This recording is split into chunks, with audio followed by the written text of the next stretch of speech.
everyone, welcome back to my channel, or for those that are new here, hello, my name is Alicia.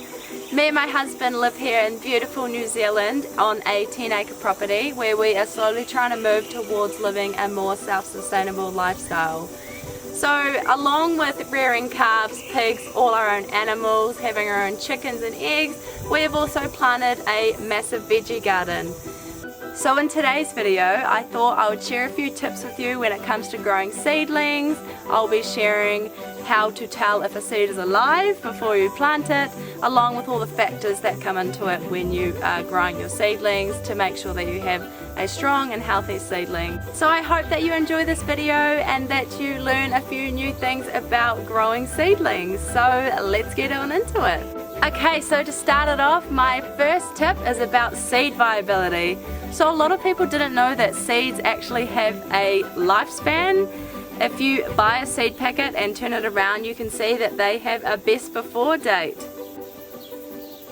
So I do recommend planting your seeds sooner than later, but in general most seeds last around 2 to 3 years. So soon I'm going to be showing you a way to check seed viability. It's super easy. You just fill up a bucket or a container or whatever you have with water, put your seeds in, allow them to soak for about half an hour, and then the seeds that have sunk to the bottom are the viable, alive seeds, and the seeds that float are the dead or not viable seeds. Alright, so to test this method out and to show you how to do it, we've got some watermelon seeds here on my hand. We've got 4 that should be viable, and then of course the 2 that we know that won't be viable, as we know that watermelon seeds need to be the black colour and not white. But I thought for this example I'll chuck those in, and in theory they should float. So I'll pop these in my glass of water now and see what happens. So as you would expect, the viable seeds have sunk to the bottom straight away, those dark watermelon seeds at the bottom, and the 2 seeds that aren't viable and that won't germinate have floated to the top. I do definitely recommend doing this method just to make sure your seeds are viable if you have stored them for a while, just so you don't waste your time with planting dead seeds or not viable seeds. Here is another example. These are the cucumber seeds that are currently going through the wet method, fermenting to separate the gel coats off the seed. These are all the viable seeds that have sunk and sitting on the bottom of the jar, and then if you look up the top through the very cloudy water, you can see the seeds that aren't viable. Another way to keep your seeds viable for longer is how you store them. So just make sure that you store your seeds in a cool, dark, low humidity environment. A fridge actually is perfect for this. And don't store your seeds in like plastic. Some people store them in plastic Snaplock bags. I have done this in the past and it makes your seeds go all moldy and not good. So yeah, I use envelopes now just because envelopes don't increase humidity like plastic does. Okay, so moving on to my second tip, and that is about seed trays. So firstly, I just want to say that I like to use plastic seed trays because it helps keep the moisture in and the humidity level up, which is really important with seed germination. When it comes to what seed tray I like to use, it is definitely this one with the separate cells rather than the one that looks like this. That's just because when you have individual cells, the plants don't have to fight the other plants for food and nutrients and things like that. And I've found that when I plant them all together in here, when I go to transplant them out into the garden, you've got to like rip them apart because all their roots are intertwined with one another, so you're really disturbing the root systems, which can really impact the plant and cause a lot of stress on the plant. So I definitely recommend going the single cells. Actually also buy these mini greenhouses which have the seed tray inside of them, which can be super handy, and that definitely helps keep the humidity in when you're trying to germinate your seedlings. Hello! Hello, is anyone in there? Hello? So you can also get larger celled seed trays for when you're growing bigger plants. So at the moment we're trying to grow some tree lucerne, so we use a big seed tray like this with much deeper cells to allow the root system to form a lot more than the shallower ones. I will say though that I do prefer to use these large trays when it comes to planting things like lettuces. I think it's less time consuming doing it this way and you can grow a lot more. Whereas if you're just planting 6 lettuce seeds individually, it's going to take a long time to plant a big crop of lettuce. So yeah, I'll just sprinkle the lettuce seeds along here, and of course thin them out as they grow up, keeping the stronger seeds and getting rid of the weaker ones. Just the only thing with when you sprinkle seeds onto seed trays is that because they don't have their own individual cell, you end up with plants very close together. So these ones were also scattered, not on seed trays, just directly in the garden, and you can see how closely those plants are together. Same goes for these carrots. So what I find when you sprinkle seeds is that when you go to harvest them and you pull out a few, they are only really small because they've been planted way too close together and obviously are fighting for nutrients and food. Whereas in this garden I planted each seed separately, and as you can see when we pull them out, they are much larger.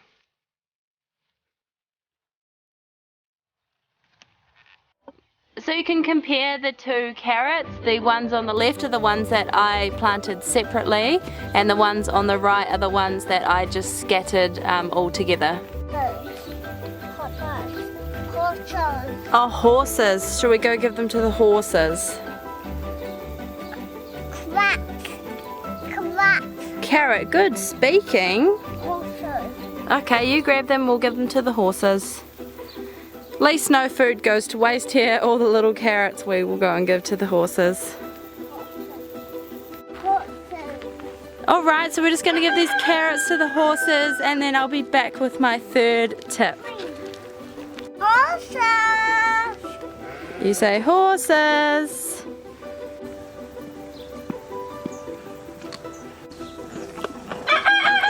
Good job. You give them to the horses. Give it to Belle. Mum. Do you want Mum to do it? Okay, Mum will do it. Horses. Here you go. Oh, she's taking the lot. Here you go, Izzy.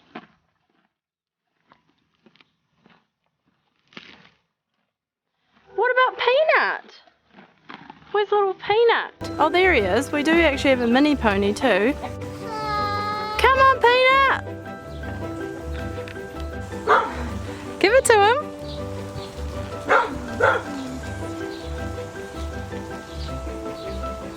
Good job. Alright, so that brings me to my 3rd tip, which is all about the depth that you plant your seeds. So the general rule is you plant your seed twice its diameter. So for example, I have a bean here and some lettuces, so I'll show you these up close. As you can see, the size of these seeds vary a lot. So you'd obviously plant that bean seed quite deep, about that deep, twice its diameter, and then the lettuce seedlings, they don't actually need burying under the soil. Mostly you can just scatter the lettuce seedlings along the top, or any seed that is that small in size. So I'll show you a very quick example. So for our beans, we would use a dibbler, or I'd use my finger, and do quite a deep hole because it's got to be twice the width of that seed. So you place your seed in there and then cover it back up with dirt. Now when it comes to lettuce, as they're so small, you literally can just drop the 2 seeds in and lightly sprinkle the dirt over the top, just like that.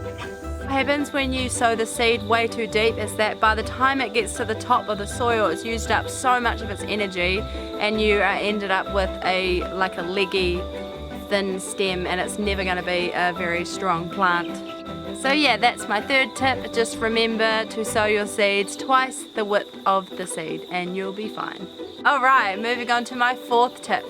Have you ever wondered why when you are growing seedlings they end up all crooked and overreaching to one side? That's because seedlings love to look for the light, they love the sunlight, so you'll always end up with your seedlings all crooked and bent over to one side. So my tip to fix this is make sure you rotate your seed trays every day to avoid this problem. By rotating your seeds daily, they won't overreach to one side as you'll be constantly turning them. If you do let them overreach to one side, you'll end up with weak stems and obviously weak crooked stems that will not be a very strong plant for the future. I didn't even think to turn the seed trays. I always thought that's what happened, that the seedlings will just always grow crooked because they want the sunlight. But I didn't even think to start rotating the trays to stop this from happening. So hopefully that tip is helpful for you, and yeah, so make sure you are turning your seedlings daily so you don't get that overreaching problem. And my last and final tip is all about timing. Make sure that you are planting the correct seed for the correct time of year. You don't want to make the mistake on growing lots of spring crops in winter, because when that frost comes they will burn all your leaves and kill all your plants. When I first started and didn't know what I could grow at what season, I'd jump onto this TUI website.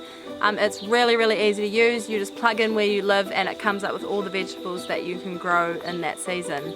Another thing you can do is when you buy your packet of seeds, flip it over and it will tell you the different zones and when you should plant them. So as you can see on this watermelon packet, we are in zone 3, so it says it's suitable to grow in the spring and the summer. So I'm sure that most of you know that spring is the best time of year to grow most vegetables. This is because it is so humid and we have quite a good rainfall in spring. You can also grow a lot of vegetables in winter. You can grow all your brassicas, your broccolis, collies, your lettuces, carrots, turnips, cabbage, spring onions, chives. There's actually so much that you can still grow in winter. So don't just plant in spring. You can definitely plant all year round. That's actually kind of like a goal for me this year. I always kind of give up on planting in winter for some reason, and I always stick to just doing my spring and summer crops, probably because I love watermelon and that's my main thing that I grow here. But yeah, I am trying to grow a lot more throughout the seasons. So now that it's autumn, I'm actually just starting to plant out all our beds. I've just got all my seedlings prepared in the seed trays, and I'm growing everything, mainly spinach, lettuce, broccoli, collie, chives, and what else, and some red onions and spring onions. So yeah, I've got them all ready to go and they should sprout in a few weeks, and I'll plant them out. Just a couple tips on timing. Obviously don't plant things like watermelon and tomatoes in the winter because they need the heat to develop and the frost will just kill them, burn all their leaves. Likewise, don't plant brassicas in summer because brassicas will just bolt in summer and you won't even get a nice head of broccoli or a head of cauliflower because it would have bolted before it even got the chance to form.